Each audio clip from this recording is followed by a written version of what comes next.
ഇപ്പൊ ഇതിനകത്ത് പാടുന്നു പൂർണ്ണിമ ഇങ്ങനെ ഇരിക്കുന്നു ഒന്നും ഒരു അറിയായിരുന്നു ഇവര് ചേച്ചി എന്റെ അടുത്ത് ചോദിച്ചു ഇടയ്ക്ക് ഇതെന്താണ് രാജീവേ ഇത് രാജീവിനോട് പറയും ഇതെന്ത് ഇവ പതിവില്ലാതെ എന്താ അറിയണ്ട കുട്ടിക്ക് അത് എങ്ങനെ ഒപ്പിച്ചു എന്നുള്ളത്. കാരണം അമ്മയുടെ എന്തെങ്ങനെ ഒപ്പിച്ചു സോറി കോ ആർട്ടിസ്റ്റ് അമ്മ നിങ്ങളുടെ ഒരുമിച്ച് വർക്ക് ചെയ്യുന്നതിനിടയിൽ സാധാരണ നമ്മളിങ്ങനെ എന്തെങ്കിലും ഒരു സ്പാർക്ക് വന്നാൽ തന്നെ അയ്യോ കൂടെ അമ്മയുണ്ട് എന്നുള്ളൊരു പേടിയൊക്കെ വരും. പക്ഷെ അതിനിടയിൽ നിങ്ങളുടെ റിലേഷൻഷിപ്പ് എങ്ങനെ നിങ്ങൾ അത് മൂവ് ചെയ്ത് കൊണ്ടുപോയി? ഒരിക്കലും നമ്മള് ഒന്നാമത്തെ കാര്യം എനിക്കിതൊന്നും ഇപ്പൊ പറയേണ്ട കാര്യമോ എന്നാലും പറഞ്ഞു പോകേണ്ട വളരെ ഇമ്പോർട്ടന്റ് ആയിട്ടുള്ള ഒരു കാര്യം എന്ന് പറയുന്നതേ അന്നത്തെ കാലഘട്ടത്തിൽ എനിക്ക് സംസാരിക്കാൻ പറ്റുന്ന അല്ലെങ്കിൽ എനിക്ക് വൈബ് ചെയ്യാൻ പറ്റുന്ന ഇന്നത്തെ ഭാഷയും പറഞ്ഞാൽ ഭാഷയും കൂടെ നോക്കി ഇന്നത്തെ ഭാഷയിൽ വൈബ് എന്ന് പറയുമല്ലോ അതുപോലെ സമപ്രായക്കാരൻ അദ്ദേഹം ഉണ്ടായിരുന്നുള്ളൂ. വേറെ എല്ലാരും പ്രായം ചെന്നവരാ. പിന്നെ ഞാൻ ഈ വയസ്സായ ആൾക്കാരുടെ കൂടെ കറങ്ങി അടിച്ച് നടക്കും. ഞാൻ എന്നെ കൊണ്ട് മിക്കവാറും അതെടുക്കൂ ഇതെടുക്കൂ കുട്ടി ലൈറ്റ് ഓഫ് ചെയ്യൂ ഫാൻ ഇടൂ ഓടി നടന്ന് കാര്യങ്ങൾ ചെയ്ത് 19 വയസ്സല്ലേ ഉള്ളൂ. 19-20 വയസ്സ് സമയത്ത് അതേ സമപ്രായക്കാര് സിനിമ സെറ്റിൽ ഉണ്ടാവുക എന്ന് പറയുന്നത് വളരെ കുറവാണ്. വളരെ കോ ആക്ടേഴ്സ് ഉണ്ടെങ്കിലേ ഉള്ളൂ. അതിപ്പോ ഞാൻ പെയ്തു പൊഴിയാതെ എന്ന് പറയുന്ന സീരിയലില് ഒന്നാമത് എനിക്ക് ഭയങ്കര ഹോം സിക്നെസ് ആണ്. ഞാൻ എറണാകുളം വിട്ട് തിരുവനന്തപുരം തന്നെ കുറേ ലോങ് ആദ്യമായിട്ടാണ് അത്രയും ലോങ് ഡേയ്സ് മാറി നിൽക്കുന്നതെല്ലാം. പിന്നെ നമുക്ക് ഒരു ഷോട്ട് കഴിഞ്ഞ് അഭിനയിച്ചാൽ ബുക്ക് വായിക്കും അത്രേ ഉള്ളൂ. പിന്നെ അതല്ലാതെ കുറെ നേരം ക്യാമറ അദ്ദേഹത്തിന്റെ കൂടെ പോയി സഹായിക്കും, കുറെ നേരം ഡയറക്ടർ സാറിനെ കൂടെ പോയി സഹായിക്കും. ഇതൊക്കെ തന്നെയുള്ളൂ. അപ്പോൾ അത് കഴിയുമ്പോഴത്തേക്കും ഇന്ദ്രൻ ഈ പറയുന്ന പോലെ ഇന്ദ്രൻ നാഗർകോയിലാണ് ആ സമയത്ത് പഠിച്ചുകൊണ്ടിരുന്നത്. എഞ്ചിനീയറിംഗിന് പഠിച്ചുകൊണ്ടിരിക്കുന്ന സമയമാണ്. അപ്പോൾ ഇന്ദ്രൻ ഈ അമ്മേനെ ലൊക്കേഷനിൽ കൊണ്ടുവിടാൻ വരും. പിന്നെ ലോങ് വീക്കെൻഡ്സ് ഉള്ള സമയത്തൊക്കെ സെറ്റിൽ വരും. നമ്മൾ ഓരോ കാര്യങ്ങൾ പറയും. ഒബ്വിയസ് ആണല്ലോ. ഇപ്പൊ ഇന്ന് ഏതെങ്കിലും നമ്മളുടെ വീട്ടിലൊരു ഗ്യാതറിംഗ് നോക്കിയാൽ തന്നെ നമ്മുടെ കുട്ടികളെല്ലാവരും സമപ്രായക്കാരോടൊപ്പം അല്ലേ സംസാരിക്കുക. അങ്ങനെ സംസാരിച്ചു തുടങ്ങിയതാണ്. പിന്നെ സെയിം ടേസ്റ്റ് ഓഫ് മ്യൂസിക് ആണ്. പറയുന്ന കാര്യങ്ങളിലും കുറേ ഈ പറയുന്ന പോലെ റിലേറ്റ് ചെയ്യാൻ പറ്റി എന്നുള്ളൊരു സംഭവമുണ്ട്. And I don't know what happened, when happened, it just happened. Yeah. അതാണ് അതിൻ്റെ ഏറ്റവും ബ്യൂട്ടിഫുൾ ആയിട്ടുള്ള സംഭവം. ബിക്കോസ് ഇപ്പോൾ 20 ഈ പറയുന്ന ഈ ദിവസം തൊട്ട് ഇന്ന് വരെ നിൽക്കുകയാണെങ്കിൽ ഈസിലി ഒരു 25 വർഷമായി. സോ ആ മാജിക് ഇപ്പോൾ 25 ഇയേഴ്സ് ഹോൾഡ് ചെയ്യാൻ പറ്റിയിട്ടുണ്ട് എന്നതാണ് ഞാൻ മനസ്സിൽ സൂക്ഷിക്കുന്ന ഒരു കാര്യം. വലിയൊരു കാര്യം തന്നെയാണല്ലോ ഇന്നത്തെ കാലത്ത്. വളരെ നമുക്ക് കോമ്പാറ്റബിൾ ആയിട്ടുള്ള ഇന്നത്തെ കാലത്തിന്റെ എന്നുള്ളതല്ല, ഇതിന് ഇമ്പോർട്ടൻ്റ് ആയിട്ട് നമ്മൾ ആസ് പീപ്പിൾ നമ്മൾ മാറുമല്ലോ. 20കളിൽ നമ്മളല്ലല്ലോ 30കളിൽ നമ്മൾ, അതല്ല 40കളിൽ. അത് കീപ്പ് ചെയ്ത് പോകാൻ പറ്റണ്ടേ? ലോകം മാറുന്നത് വേറെ വിഷയം. നമ്മളുടെ മാറ്റത്തിനോടൊപ്പം തന്നെ നമ്മളുടെ റിലേഷൻഷിപ്സും ചുറ്റുമുള്ള ആൾക്കാരെയും മാനേജ് ചെയ്തുകൊണ്ട് അല്ലെങ്കിൽ അത് അങ്ങോട്ടും ഇങ്ങോട്ടും രണ്ടുപേർക്കും കംഫേർട്ട് ആവുന്ന രീതിയിൽ കൊണ്ടുപോകാൻ പറ്റുക എന്ന് പറയുന്നത് അതൊരു ഒരു ആങ്കറാണ്. അപ്പം ഇന്ന് നമ്മളുടെ ഒരു എന്താ പറയുക ഒരു സോഷ്യൽ മീഡിയയിലേക്ക് എത്തുമ്പോൾ ഡിജിറ്റൽ മീഡിയയിലേക്ക് എത്തുമ്പോൾ അതിനൊരു കൾച്ചർ കുറച്ച് നല്ല ഡിഫറെൻ്റ് ആണ്. പ്രേക്ഷകർ കാണാൻ ആഗ്രഹിക്കുന്ന എല്ലാ പ്രേക്ഷകരും അല്ല, പല കാര്യങ്ങളും കാണാൻ ആഗ്രഹിക്കുന്ന പ്രേക്ഷകരുണ്ട്. അമ്മയെ തല്ലിയാലും രണ്ടുണ്ട് പക്ഷം എന്ന് പറയുന്നത്. ഇപ്പൊ ഞാൻ ചില സമയത്ത് എനിക്ക് പേഴ്സണലി വലിയ ഇൻട്രസ്റ്റ് ഉണ്ടാവില്ല ഇങ്ങനെ ഒരു കാര്യം ചോദിക്കാനായിട്ട്. പക്ഷെ എന്റെ ജോലിയുടെ ഭാഗമായിട്ട് ചിലപ്പോൾ ഞാൻ ചോദിക്കുകയും ചെയ്യും.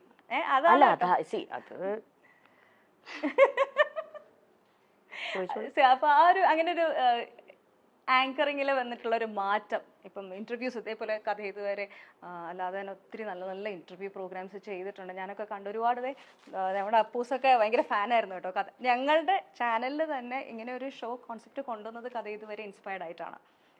അപ്പോൾ താങ്ക് യു. അപ്പോൾ ഈ ഒരു മാറ്റം ഇപ്പം ഞാനിത് പറയാൻ കാരണം മല്ലികാമ്മേനെ ഏത് ഇന്റർവ്യൂവിൽ കണ്ടാലും ബേസിക് ആയിട്ട് ചോദിക്കുന്ന ഒരു കാര്യമുണ്ട് മരുമക്കളെ പറ്റിയിട്ട്. അപ്പം അമ്മ എന്തെങ്കിലുമൊക്കെ പോയി പറയുകയും ചെയ്യും. അത് കിട്ടാൻ വേണ്ടിയിട്ട് നമ്മൾ എന്തെങ്കിലും ഒരു സാധനം ഇട്ട് കൊടുക്കും. അത് നിങ്ങൾ ചിരിക്കൊന്നും വേണ്ട, അമ്മ നല്ല മിടിക്കുക. അമ്മയ്ക്ക് അറിയാം നിങ്ങൾക്ക് എന്താ വേണ്ടെന്ന്. അതുകൊണ്ടാണല്ലോ നിങ്ങൾ പിന്നെ ചോദിക്കുന്നേ. നിങ്ങൾക്ക് ആവശ്യമുള്ള സാധനം അമ്മ തരുന്നുണ്ടല്ലോ, അത്ര അറിഞ്ഞാൽ മതി എനിക്ക്.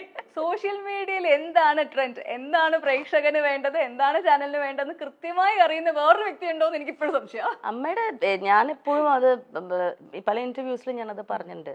അമ്മയുടെ പ്രായത്തിൽ അത്രയും റെലവെന്റ് ആയിട്ട് നിൽക്കാൻ പറ്റുക എന്ന് പറയുന്നത് ഭയങ്കര ഡിഫിക്കൽട്ടായിട്ടുള്ള ഒരു കാര്യം തന്നെയാണ്.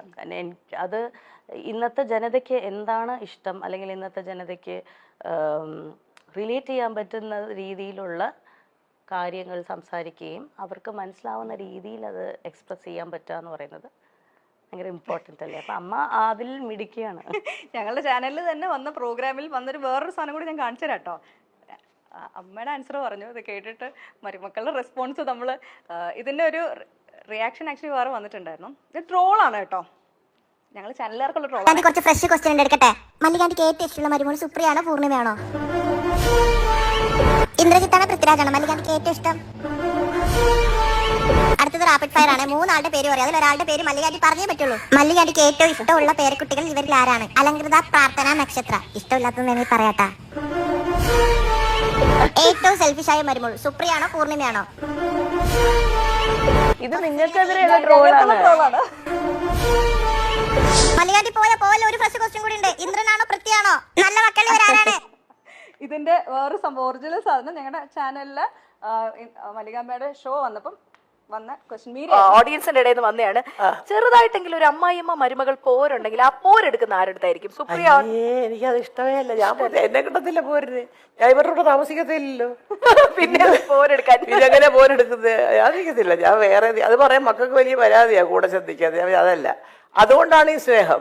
നമ്മള് കൂടെ കിടന്ന് വരവയാ തീർന്ന കാര്യം അതോടുകൂടി തീർന്നു.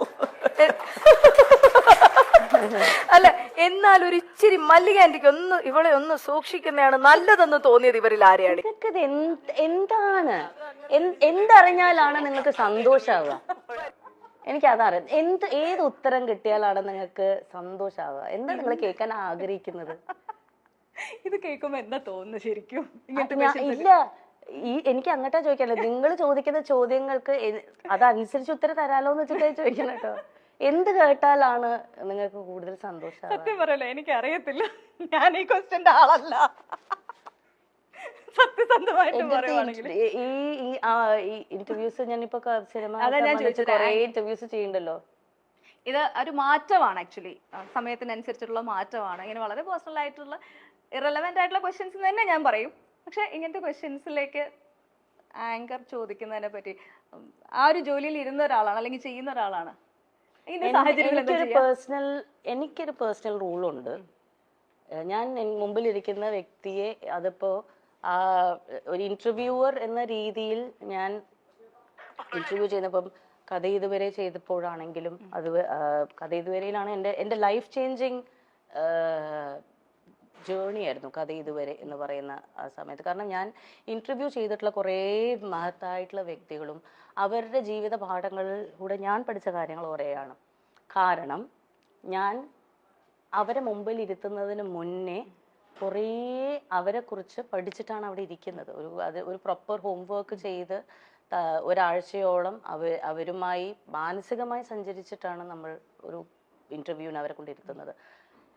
ആ സമയത്ത് എനിക്ക് ആ മുമ്പിലിരിക്കുന്ന വ്യക്തിക്ക് ഏറ്റവും ഉചിതമായിട്ടുള്ള അദ്ദേഹം അവിടെ ഇരിക്കുമ്പോൾ അദ്ദേഹത്തിന്റെ മനസ്സിൽ ഓർത്ത് വെക്കാൻ പറ്റുന്ന സന്തോഷം, അല്ലെങ്കിൽ അദ്ദേഹത്തിന് സന്തോഷം കൊടുക്കുന്ന കുറച്ച് നിമിഷങ്ങൾ മനസ്സിൽ കൊടുക്കണം എന്നത് മാത്രമേ ഞാൻ വിചാരിക്കാറുള്ളൂ. എൻ്റെ ഇന്റർവ്യൂവിനെ കുറിച്ച് ആലോചിക്കുമ്പോൾ മുമ്പിലിരിക്കുന്ന വ്യക്തിക്ക് ഒരു സന്തോഷവും സമാധാനം ഉണ്ടാവണം. ഞാൻ എൻ്റെ ഏറ്റവും ട്രൂ സെൽഫായിരുന്നു അവിടെ, അല്ലെങ്കിൽ എനിക്ക് എൻ്റെ മെമ്മറബിൾ മൂമെന്റ് ആയിരുന്നു ഞാൻ ഈ ഇന്റർവ്യൂവിൽ സ്പെൻഡ് ചെയ്യാൻ പറ്റിയത് എന്ന് ആ ഒരു ഹോസ്റ്റിന് ആ ഒരു ഗസ്റ്റിന് ഫീൽ ചെയ്യിപ്പിക്കാനുള്ള രീതിയിലുള്ള ഇന്റർവ്യൂസേ ഞാൻ പ്ലാൻ ചെയ്യാറുള്ളൂ. ഒരിക്കലും മുമ്പിലിരിക്കുന്ന വ്യക്തിയെ ഡിസ്റെസ്പെക്ട്ഫുൾ ആയിട്ട് അവർക്ക് അൺകംഫർട്ടബിൾ ആയിട്ടുള്ള രീതിയിൽ ചോദിക്കരുത് എന്ന് തന്നെ എനിക്കൊരു പേഴ്സണൽ ആയിട്ടുള്ള അതെൻ്റെ പേഴ്സണൽ സംഭവമാണ്. റൂൾ ബുക്കിൽ പ്രധാനമായി വരുന്ന ഒരു കാര്യമാണ്. അതുകൊണ്ട് തന്നെയാണ് ഞാൻ അധികം ഇന്റർവ്യൂസും ചെയ്യാത്തത്. കാരണം ആരെയും ഞാൻ കുറ്റം പറയുകയല്ല, കംഫർട്ട് ലെവൽ ഭയങ്കര ഇമ്പോർട്ടൻ്റ് ആണല്ലോ. ഇപ്പം ചോദിക്കുന്ന ചോദ്യങ്ങൾക്ക് കംഫർട്ടായിട്ടുള്ളവർ ആൻസർ പറയും, ചിലവർക്ക് അത് അൺകംഫർട്ടബിൾ ആണ്, അവരത് പറയില്ല. പക്ഷെ ഇന്റർവ്യൂവിനെ സംബന്ധിച്ചിടത്തോളം നിങ്ങൾക്ക് അത് പറ്റില്ല. നിങ്ങൾക്ക് ഒരു സർട്ടൻ കോളം ബുക്ക് ഉണ്ട്, അത് ടിക്ക് ചെയ്തേ പറ്റുള്ളൂ അല്ലേ. എനിക്ക് അങ്ങനെ ആരില്ല. ഞാൻ ചെയ്തിരുന്ന ഷോയിൽ എനിക്ക് പേഴ്സണൽ ആയിട്ടുള്ള ഒരു സ്വന്തമായി പറയാറുണ്ട് ഞാൻ ഇന്ന കാര്യങ്ങൾ ചെയ്യില്ല, ഞാൻ ഇന്ന രീതിയിലേ ചെയ്യുള്ളൂ എന്ന് എനിക്കതേ സ്വന്തമായി തന്നെ. പറ്റുള്ളൂ. എനിക്കതേ പറ്റുള്ളൂ. കാരണം എനിക്ക് ഒരാൾ അൺകംഫർട്ടബിൾ ആക്കാൻ പറ്റില്ല.